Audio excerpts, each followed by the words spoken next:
pessoal, todos bem? No vídeo de hoje vamos trazer novidades do que vem acontecendo no cenário político. Fica com a gente até o final porque teremos uma pergunta para você. Mas antes, o canal precisa do teu apoio. A direita precisa do teu apoio. Se inscreva no canal e compartilhe esse vídeo. Deputado, Carla Lima aqui de Curitiba. Vou passar para a Anne Dias poder te fazer uma pergunta, aproveitar esse tempo do senhor aqui junto com a gente, tá? Muito bom dia, deputado. Parabéns pela sua atuação. Eu imagino que deva ser difícil tudo isso que você acaba de relatar, especialmente sobre o Daniel Silveira. Deputado, ainda falando sobre Rio de Janeiro, né? A gente teve uma situação essa semana que foi a prisão do Bacelar, presidente da Alerj, inclusive com denúncias de vínculo com o crime organizado. Infelizmente, a gente sabe que não é o primeiro presidente da Alerj a ser preso. A gente já teve Sérgio Cabral, Paulo Melo e alguns outros nomes por aí. E também essa relação do crime organizado, que inclusive ficou muito em alta por conta da operação do Rio de Janeiro. A gente falou muito sobre isso aqui. É algo que nos choca bastante. Então eu queria ouvir os seus comentários sobre esse acontecimento aí envolvendo seu estado e o presidente da Assembleia Legislativa. Olha, Anne, se tem alguém que está muito tranquilo com relação a tudo isso que aconteceu sobre o Bacelar e esses acontecimentos aí da política, sou eu, porque eu não tenho relação alguma com o Bacelar, pelo contrário, nós somos desafetos. Inclusive, eu não sei se vocês sabem, mas recentemente eu dei uma entrevista falando sobre ele, em que muitas pessoas estavam tentando empurrá-lo goela abaixo como o candidato do governo da direita. E eu falava nessa entrevista que Bacelar não era de direita, que Bacelar era um sujeito que não tinha habilidade política, que na verdade ele só estava onde ele estava porque ele teve muitas manobras e que os deputados que acabam sendo seus lacaios, deputados que estão ao lado dele, estão porque ele acaba comprando essas pessoas. E eu fui atacado num dia de sessão plenária na Alerj por diversos deputados. Deputados me atacando, deputados falando que eu era um canalha, que Bacelar era isso, Bacelar era aquilo, um grande líder, todo mundo falando que estava sendo liderado por Bacelar, porque ele era realmente uma pessoa agregadora, com blá blá blá, e eu fui chamado dos piores nomes. Eu fui ali o vilão da história, porque eles estavam querendo realmente empurrar esse cara como governador, e eu falei que ele não seria, porque de fato ele nunca foi de direita, sempre teve um retrospecto de esquerda. Em 2022 não fez campanha para o Bolsonaro, e eu sei muito bem a história dele na política fluminense. Eu sei o que ele faz, eu sei as relações dele com o governador Cláudio Castro, que eu também digo, não é meu aliado, teve uma decisão acertada aí com essa relação, com essa operação do Rio de Janeiro, mas nunca foi meu aliado e não concordo com o tipo de política que ele faz. Mas enfim, diante de tudo isso, eu sempre disse que estava demorando muito para alguma coisa acontecer com o Bacelar, porque quem vive aqui, quem está na política aqui, sabe o modo dele agir. E são coisas muito graves o que ele fez. E assim, eu sempre defendi o parlamento. Por exemplo, quando Chiquinho Brazão foi preso por Alexandre de Moraes, eu votei pela soltura de Chiquinho Brazão. Por 3 razões, e eu vou dizer aqui para vocês. Primeiro, que eu sou um legalista. Eu defendo o que está previsto na Constituição. E a Constituição, ela fala, no artigo 53, parágrafo 2º, que todos os senadores e senadores e deputados não podem ser presos após a diplomação, salvo em flagrante de crime inafiançável. Então eu sou um defensor da prerrogativa parlamentar. Nós não podemos ser presos salvo em flagrante de crime inafiançável. O crime que supostamente Chiquinho Brazão cometeu foi anterior ao mandato dele de deputado federal. Anterior. Então ele não tinha foro de prerrogativa de função. Então ele não poderia ser julgado, ele não poderia estar sendo processado no bojo do Supremo Tribunal Federal. E aí, segundo, foi flagrante inafiançável. Foi um inafiançável, mas não foi flagrante. Então, eu também fui pela soltura por conta desse fato. Porque quando nós votamos pelo clamor social da opinião pública, dizendo que, olha, é o assassino da Marielle, temos que condená-lo, e atropelando o rito, atropelando o que está na nossa Constituição, nós estamos dando um tiro no pé, abrindo um precedente, como aconteceu com Daniel Silveira. Ele não havia provas ainda contra, não há provas contra o Chiquinho Brasão, há uma delação, e o próprio STF decidiu que uma delação sem prova, corroborar a delação, serve como prova. Por isso que eu fui pela soltura do Chiquinho Brasão. Mas, nesse caso do Bacelar, vai ficar muito difícil para os deputados sustentarem o discurso. Por quê? O Bacelar, ele é de um grupo político que apoiou toda a ação de combate ao crime organizado feito pelo governo do estado na figura do Cláudio Castro, de enfrentamento ao Comando Vermelho. Só que Bacelar, ele estava dando orientações para um integrante do Comando Vermelho, um deputado que tem relações com o Comando Vermelho, uma pessoa que estava prestes a ter uma prisão, e ele estava orientando essa pessoa a fugir, a tirar coisas de sua casa, tirar provas de sua casa, e porque ele tinha um envolvimento com o Comando Vermelho. Então é muito contraditório para esses deputados estar ao lado do presidente, que eles sempre defenderam, juraram amor, mas que estava ao lado de um integrante do Comando Vermelho. Vai ser algo muito ruim para os membros da LERJ votarem favorável à soltura, mas possivelmente muitos deles também têm muitas relações promíscuas com o presidente da LERJ. Então vai ser interessante ver a postura deles, como é que eles vão conseguir sustentar a defesa para soltar o presidente da LERJ, que contribuiu com um integrante do Comando Vermelho. Vai ser um desgaste muito grande para a LERJ a votação na segunda-feira.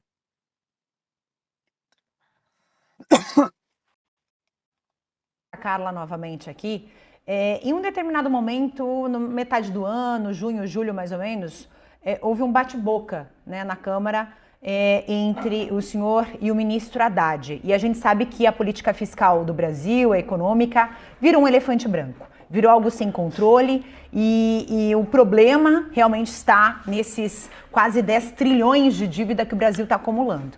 Eu queria que você me contasse como foi essa discussão entre vocês, porque o ministro realmente achou que ele poderia se sobressair sendo ministro do governo Lula.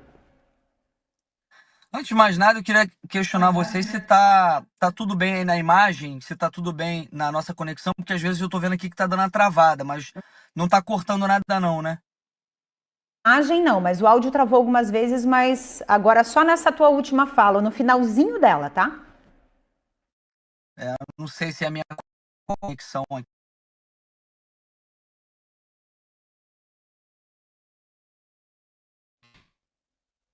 Perdemos o sinal aqui do deputado, a gente vai tentar reaver esse sinal para ele poder responder essa última pergunta, em que houve essa discussão, né? A declaração do Haddad ali na Câmara foi bem ruim e aí pegou mal com os deputados. A gente vai continuar por aqui, eu vou devolver lá para São Paulo para o Lucas retomar mais um assunto, porque temos muitas coisas para discutir, afinal de contas está queimando a querosene aqui.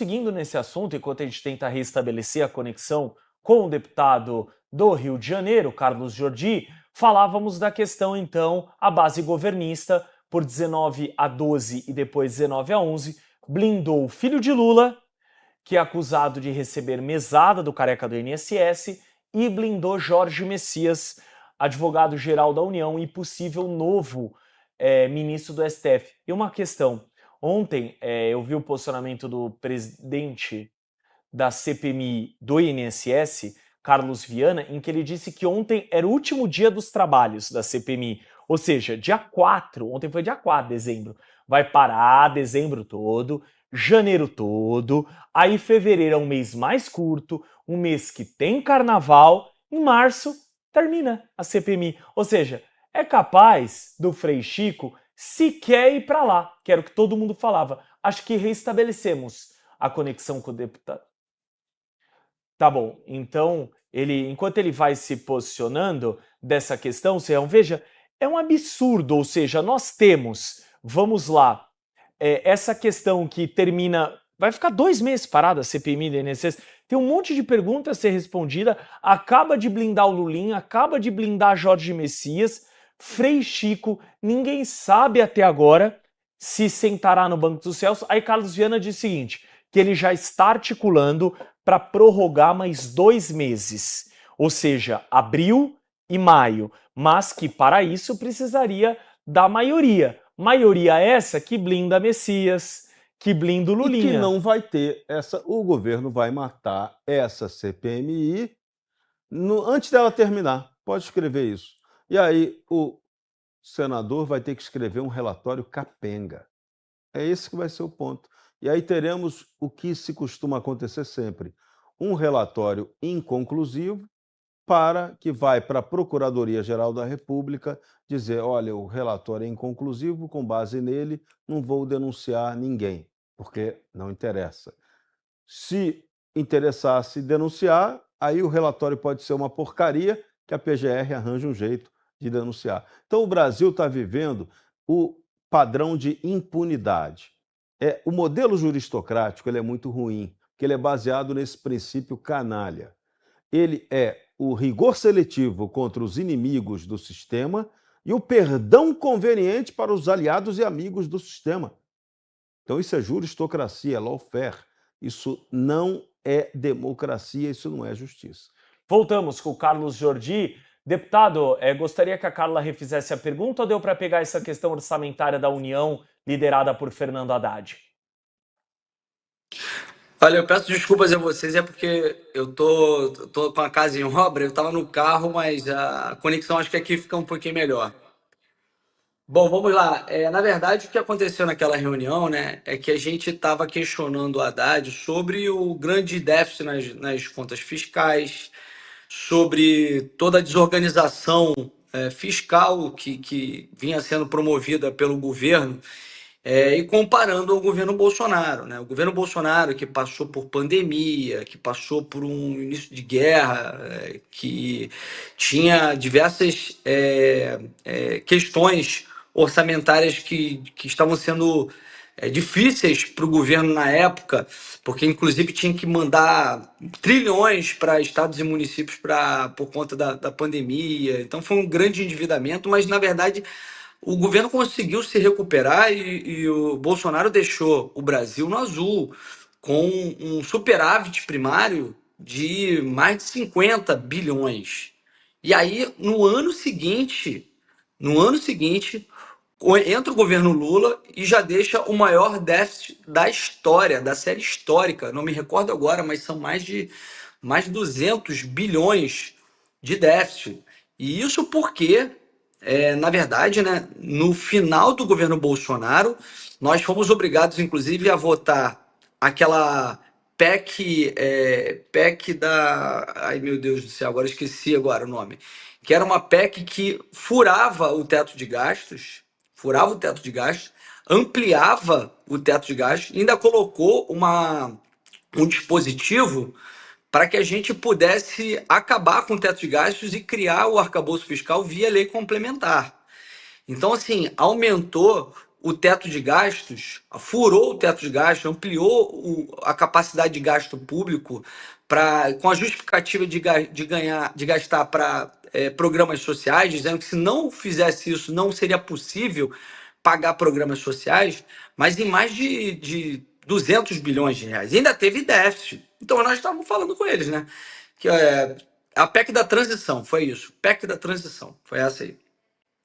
E aí hoje nós estávamos falando, e eu, o Nicolas, que era assim, era um absurdo, era um show de incompetência, que um governo como o nosso, que passou por pandemia, deixou superávit primário, e logo em seguida ele assume o governo, mesmo tendo bilhões ao seu alcance para programas sociais e várias outras questões, acaba gastando tanto e deixando um rombo fiscal, as contas no vermelho dessa forma.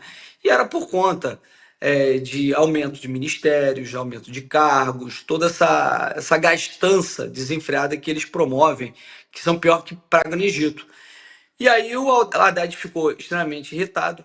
Todo mundo que já foi na Câmara dos Deputados sabe como é. Nós fazemos parte de várias comissões, então eu tenho que estar em uma comissão, depois eu vou para a CCJ, depois eu vou para a Comissão de Fiscalização Financeira e Controle.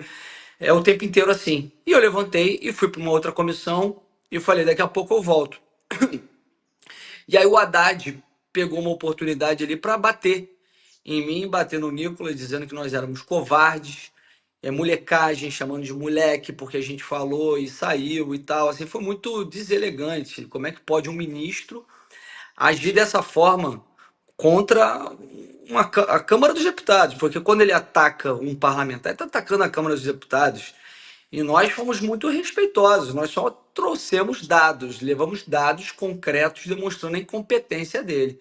Quando me falaram que ele estava sendo extremamente deselegante, eu voltei correndo para a comissão, para a audiência pública que estava acontecendo, que era a audiência da Comissão de Fiscalização Financeira e Controle, e fui lá respondê-lo.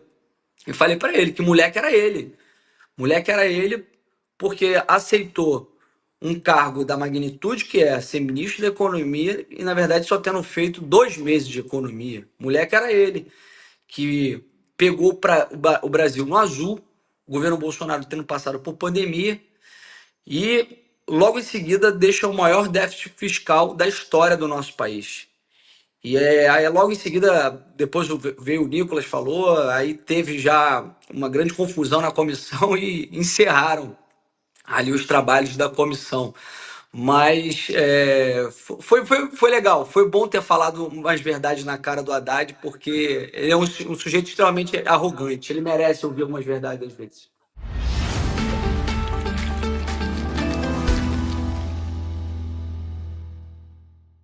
Olá, eu sou a Rossana Bittencourt da Gazeta do Povo. Espero que você tenha gostado do vídeo.